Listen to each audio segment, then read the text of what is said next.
रमेश की आज ऑफिस में बहुत ही इम्पोर्टेंट मीटिंग थी। उसे ऑफिस जल्दी निकलना था, इसीलिए आज वो सुबह जल्दी से उठा और अपनी बेटी जागृति के लिए ब्रेकफास्ट बनाने लगा। जागृति भी जाग गई थी, लेकिन आज उसे थोड़ी सुस्ती लग रही थी, इसलिए वो बेड पर ही थी। तभी उसकी नज़र घड़ी पर गई तो उसमें 7:30 बज गए थे।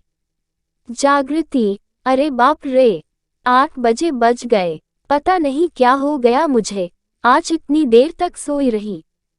अब स्कूल जाने में देर हो जाएगी और आज तो मैथ का पेपर है। वो जल्दी से उठी और फटाफट तैयार होकर डाइनिंग टेबल पर बैठी ही थी कि उसके पापा उसके लिए ब्रेड लेकर आए।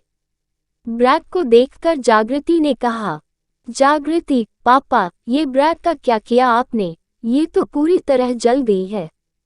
रमेश, अरे, वो ऑमलेट बना रहा था तो ब्रेड पर ध्यान ही नहीं रहा, इसलिए जल गया। रुको, मैं तुम्हारे लिए ऑमलेट लेकर आता हूँ। जब वो ऑमलेट लेकर आया तो ऑमलेट की हालत भी ब्रेड की तरह ही थी। पूरी तरह जली हुए ऑमलेट को देखकर जागृति ने अपने पापा की ओर मुस्कुराते हुए देखा और कहा, जागृति, मैं जानती हूँ वो आप एक तरफ ब्रेड सेक रहे थे, इसीलिए ऑमलेट पर ध्यान नहीं रहा, इसलिए जल गया। उसकी बात सुनकर दोनों खिलखिलाकर हंस पड़े। रमेश, सॉरी बेटा, वो क्या है ना कि आज तुम्हारे पापा की एक जरूरी मीटिंग है तो मैं ब्रेकफास्ट कम बना रहा था और मीटिंग के बारे में ज़्यादा सोच रहा था। जागृति, अरे कोई नहीं पापा, कभी कभी जली चीज़ों में भी बहुत स्वाद होता है, बस शर्त है कि वो पापा ने जलाए हो। रमेश, सुन बेटा, मैं निकल रहा हूँ, तुम्हारी भी बस थोड़ी देर में आ जाएगी। ये कहकर रमेश निकल गया। पिछले 5 साल से रमेश जागृति के लिए उसकी माँ और पापा दोनों का रोल निभा रहा था। 5 साल पहले रमेश को अपनी पत्नी जयंती के पेट में कैंसर के बारे में पता लगा, लेकिन जब तक पता लगा तब तक बहुत देर हो चुकी थी। 5 साल पहले, रमेश, ये तुम सही नहीं कर रही हो जयंती, तुमने कहा था हमेशा साथ निभाओगी, तुम इस तरह बीच रास्ते में मुझे छोड़कर नहीं जा सकती। जयंती, रो मत रमेश, जाना कौन चाहता है, लेकिन ये कमबख्त बीमारी ही ऐसी है कि मुझे जीने नहीं दे रही। जयंती चली गई, बहुत दूर, तमाम उम्मीदों और दर्द के परे, दूसरी दुनिया में। उसके जाने के बाद रमेश टूट जाता, लेकिन उसने जयंती से वादा किया था कि वो जागृति का पापा भी बनेगा और मम्मी भी। उसके जाने के बाद उससे जितना बन पड़ता था उससे कहीं ज़्यादा वो अपनी बेटी जागृति के लिए करता था। जागृति के लिए भी वो दुनिया का सबसे बेस्ट पापा था। बहरहाल, उस दिन रमेश के ऑफिस जाने के बाद जागृति के पेट में बहुत दर्द होने लगा। वो दर्द असहनीय था। जागृति, ये पेट में इतनी जोर से दर्द क्यों होने लगा? पापा को कॉल करूं क्या?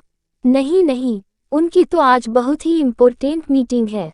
जागृति ने बर्दाश्त करने की बहुत कोशिश की, लेकिन दर्द तो कम होने का नाम ही नहीं ले रहा था। तभी उसे लगा कि उसके कपड़ों में कुछ लगा है। वो बाथरूम गई, लेकिन बाथरूम जाकर उसने जो देखा उसे देखकर वो बहुत डर गई। जागृति, ये क्या हो गया है मुझे? ये तो खून है, ऐसा तो पहले कभी नहीं हुआ। कहीं मुझे कोई बड़ी बीमारी तो नहीं हो गई? यह उसका पहला पीरियड था। उसकी माँ तो थी नहीं, इसलिए उसे इसके बारे में कुछ भी पता नहीं था।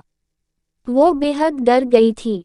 उसे समझ नहीं आ रहा था कि वह किससे बात करे और इस बारे में किससे पूछे।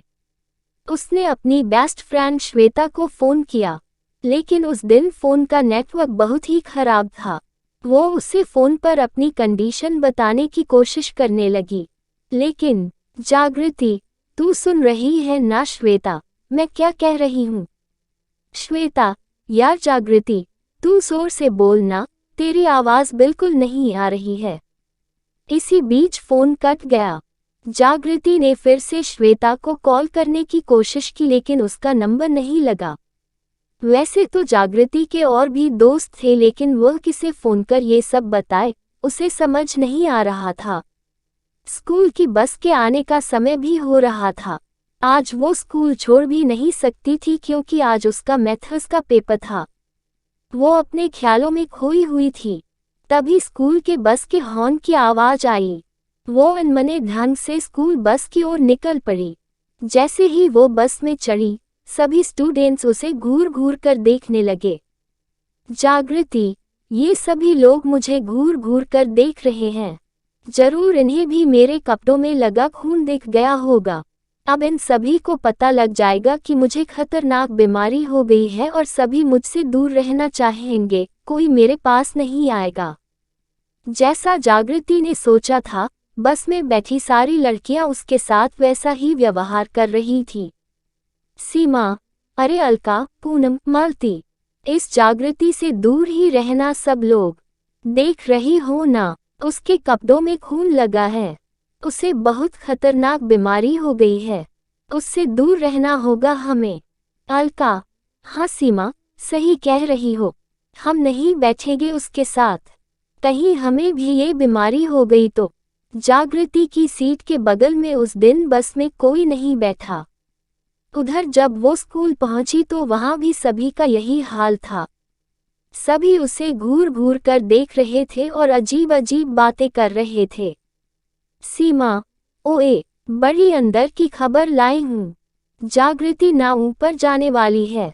मालती, ऊपर? ऊपर कहाँ जाएगी? सीमा, अरे, ऊपर मतलब यमराज के पास जहाँ उसकी माँ गई है। मालती, पागल है क्या तू? कैसी बातें कर रही है? सीमा, अरे, मैं सही कह रही हूँ। तुमने नहीं देखा, उसके कपड़ों में कितना खून लगा है। इस तरह खून निकलने का मतलब होता है मर जाना। सभी की बातों को सुनकर जागृति बहुत ही डर गई। उसे हर ओर यमराज नजर आने लगे। उसे अपने पापा की भी बहुत याद आने लगी। वो सोचने लगी, जागृति मन में, मम्मी भी मर गई और अब मैं भी मर जाऊंगी तो फिर तो पापा बहुत अकेले हो जाएंगे। लेकिन क्या करूं, मरना तो होगा ही ना। ये सभी कह रहे हैं कि मुझे खतरनाक बीमारी हो गई है। जागृति ये सोचकर जोर जोर से रोए जा रही थी, तभी उसके कानों में फोन की घंटी की आवाज सुनाई दी। उसे लगा कि उसके कान बज रहे हैं। फिर उसने देखा कि उसका मोबाइल फोन बज रहा है। उसकी बेस्ट फ्रेंड श्वेता ने उसे कॉल बैक किया था, जिसे उसने कुछ देर पहले कॉल किया था और नेटवर्क की गड़बड़ी के कारण बात नहीं हो पाई थी। जागृति, अरे, मैं तो घर पर ही हूँ। इसका मतलब वो सारी चीजें जो मैं देख रही थी, वो एक सपना था। वो सब तो सपना था, लेकिन मेरी यूनिफॉर्म में तो खून लगा है। ये तो सपना नहीं है। इसका मतलब मुझे सच में कुछ हो गया है। जागृति ने फोन उठाया। जागृति, हेलो श्वेता, यार तू कहाँ है? मुझे तुझे बहुत जरूरी बात बतानी है। मैं ना मरने वाली हूँ। ये कहकर जागृति रोने लगी। श्वेता, ओए, क्या हो गया जागृति? तू रो क्यों रही है और ये तू क्या फालतू की बातें कर रही है कि तुम मरने वाली है? अरे ऐसा क्या हो गया तुझे? जागृति ने श्वेता की बात का कोई जवाब नहीं दिया और वो रोती रही। श्वेता को लगा कि जागृति को उसकी आवाज नहीं जा रही, इसलिए उसने पूछा, श्वेता, जागृति, मेरी आवाज आ रही है न तुम्हें? अरे, तू रो क्यों रही है? अरे, बोल ना, क्या हुआ तुझे? मुझे टेंशन हो रही है। तब जागृति ने श्वेता को सब कुछ बताया, जिसे सुनकर श्वेता ने कहा, श्वेता, ये बात है। तूने तो मुझे डरा ही दिया। सुन, ये नॉर्मल है। ये हर लड़की को होता है। मुझे भी होता है ये। इसे पीरियड कहते हैं। जागृति, पीरियड? अरे, स्कूल में तो पीरियड होते ही हैं, इंग्लिश का, मैथ्स का, हिंदी का। अब ये कौन सा पीरियड है? जागृति की बातें सुनकर श्वेता हंसते हुए बोली, श्वेता, सुन, मैं तुरंत तुम्हारे घर कुछ लेकर आ रही हूँ। श्वेता थोड़ी देर बाद जागृति के घर आई। उसके हाथों में सैनिटरी पैड का पैकेट था, जिसे देखकर जागृति ने कहा, जागृति, अरे, ये क्या है? ये क्या लेकर आई है तू? श्वेता, जागृति, ये सैनिटरी पैड है। इसकी तुझे अब हर महीने जरूरत पड़ने वाली है। जागृति, हर महीने। पर ऐसा क्यों? श्वेता, देख जागृति, तेरी माँ नहीं है इसलिए यह बात मैं तुझे बताती हूँ। ये जो तुझे हो रहा है वह एकदम नॉर्मल है। हर लड़की में 28 दिन का ये चक्र होता है। अब तुम धीरे धीरे वुमेन बन रही हो। जागृति, वुमेन। श्वेता, हाँ, सुनो, इन दिनों तुम्हें अपनी साफ सफाई का बहुत ध्यान रखना होगा। तुम्हारा मूड भी कभी अच्छा तो कभी खराब रहेगा, लेकिन फिर सब नॉर्मल हो जाएगा। और हाँ, इस पैक में सारे इंस्ट्रक्शंस दिए हैं, उसे पढ़कर तुम इसे इस्तेमाल करना जान जाओगी। पीरियड ये भी बताता है कि तू बिल्कुल नॉर्मल है। श्वेता की बातों को सुनकर जागृति ने उसे गले लगा लिया।